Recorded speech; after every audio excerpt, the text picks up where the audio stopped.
안녕하세요. 2025년 주식시장 정말 뜨거웠죠? 축제 분위기였는데, 근데 이상하게 오를수록 불안한 마음? 혹시 저만 그런가요? 아마 다들 공감하실 거예요. 그래서 오늘은 이렇게 한껏 달아오른 시장에서 진짜 보석, 찐 가치를 찾아내는 법, 밸류에이션의 모든 것을 속 시원하게 알려드릴게요. 맞아요. 2025년은 주식은 물론이고 금, 심지어 암호화폐까지 그냥 거의 모든 게 다 오르는 말 그대로 에브리띵 랠리였잖아요. 근데 참 이상하죠?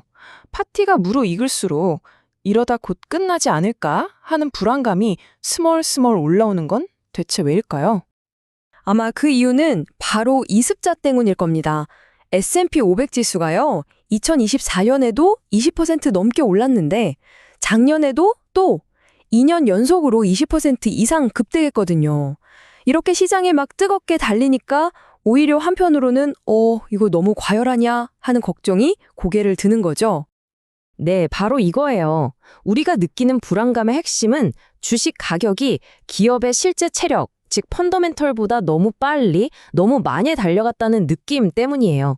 회사는 시속 100km로 열심히 성장하고 있는데 주가 혼자 시속 300km로 저만치 앞서가는 그런 느낌이랄까요? 그래서 2026년을 맞이하는 우리에게 가장 중요한 질문은 바로 이것입니다. 눈에 보이는 가격과 그 안에 숨겨진 진짜 가치를 어떻게 구별해낼 것인가? 자, 지금부터 그 방법을 아주 쉽게 알아보겠습니다. 막 복잡한 금융 용어부터 시작하면 머리 아프잖아요. 그래서 아주 직관적인 비유로 시작해 볼게요. 주식의 가치를 우리가 잘 아는 부동산의 평당 가격 개념으로 한번 이해해 보는 거예요. 자, 여기 아파트 두 채가 있습니다. A 아파트는 10억 원짜리 50평, B 아파트는 3억 원짜리 10평이에요. 여러분, 둘 중에 어느 아파트가 더 비싼 걸까요? 언뜻 보면 당연히 10억 원짜리 A가 훨씬 비싸 보이죠? 하지만 우리가 뭘 따져봐야 하죠? 맞아요. 평당 가격이죠. 계산해보면 A는 평당 2천만 원인데 B는 평당 3천만 원이에요. 단위 면적당 가치는 오히려 B가 훨씬 비싼 셈입니다. 이 개념을 주식시장에 그대로 가져올 수 있어요.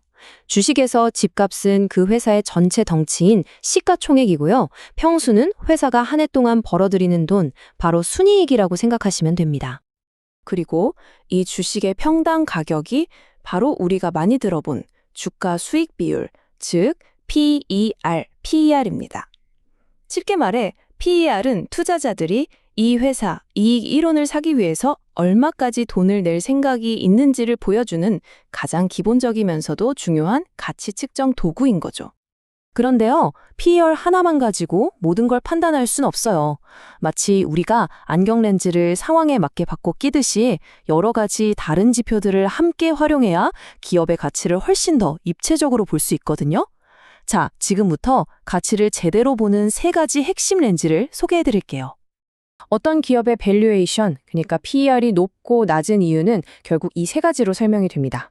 앞으로 얼마나 빠르게 성장할 것 같은지, 그리고 투입한 돈으로 얼마나 장사를 잘하는지 보여주는 수익성, 마지막으로 금리나 경기 상황 같은 외부 리스크가 어떻게 되는지, 바로 이 세 가지가 핵심이에요.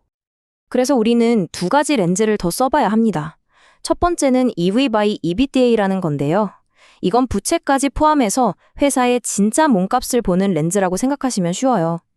PR이 그냥 아파트 가격만 보는 거라면 EV by EBITDA는 대출금까지 다 포함해서 그래서 이 집이 총 얼마짜리인가를 보는 것과 같죠. 그리고 두 번째, PEG 비율. 이건 성장주를 볼 때 정말 필수적인데요. 예를 들어 PER이 100배로 엄청 높아 보여도 만약 이익 성장률도 매년 100%씩 나온다면 PEG는 1이 되거든요.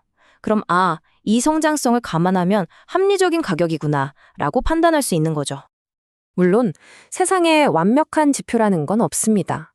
투자의 대가 워렌 버핏도 EBITDA가 공장 설비를 바꾸는 것 같은 실제 현금 지출을 쏙 빼놓는다면서 마치 이빨 요정처럼 현실에 없는 이익이라고 꼬집기도 했어요.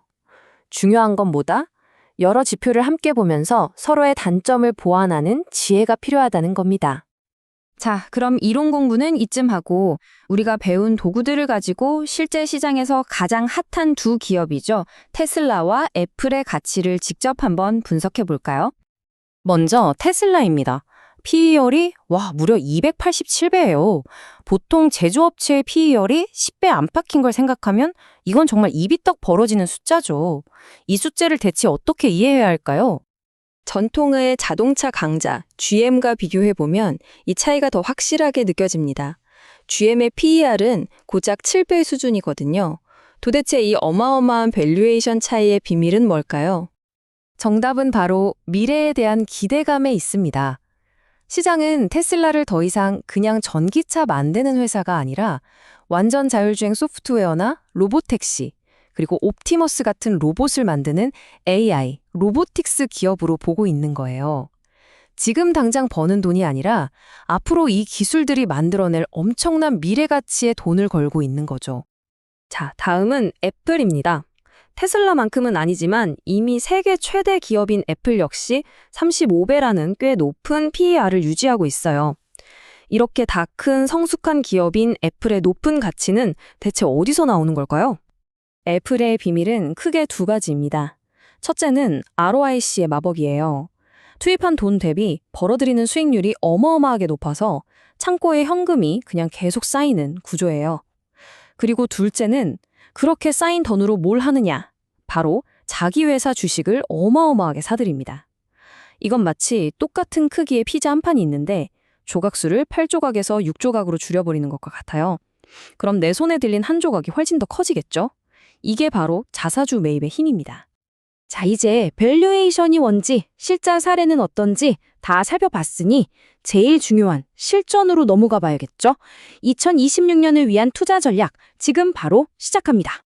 2026년처럼 시장 방향을 예측하기 어려울 때는 바벨 전략이 아주 효과적일 수 있습니다. 우리가 맨 처음에 느꼈던 그 불안감을 잘 관리하는 현명한 방법이죠. 엽기 바벨의 양 끝에 무게를 두는 것처럼 한쪽에는 시장이 좋아질 때를 대비해서 AI나 중소형 기술주 같은 폭발력 있는 공격수를 두고요. 다른 한쪽에는 시장이 나빠져도 끄떡없는 필수 소비재나 유틸리티 같은 든든한 수비수를 두는 겁니다. 여기에 추가로 상대적으로 저평가된 인도 같은 이머징 마켓에서 기회를 노려보는 것도 좋은 전략이 될 수 있습니다. 이 바벨 전략, 특히 공격수 포지션을 좀 더 과감하게 가져갈 수 있는 근거가 바로 이 숫자입니다. 시장에서는 올해 12월에 미국 연준이 금리를 내릴 확률을 70% 이상으로 보고 있거든요. 만약 정말 금리가 내려가면 미래 성장에 대한 할인율이 낮아지면서 기술주 같은 성장주들한테는 아주 강력한 순풍이 불게 됩니다. 하지만 꼭 기억하셔야 할 게 있습니다. 지금 시장은 금리 인하와 경기 연착륙이라는 아주 완벽한 시나리오를 이미 주가에 다 반영하고 있다는 점이에요. 만약 이 아름다운 기대 중 하나라도 삐걱거리면 시장은 언제든 크게 흔들릴 수 있습니다. 오늘 우리가 함께 배운 이 밸류에이션 도구들을 꺼내서 여러분의 포트폴리오를 한번 점검해 보세요. 시장의 완벽한 시나리오가 흔들릴 때 당신의 포트폴리오는 정말 준비되어 있습니까?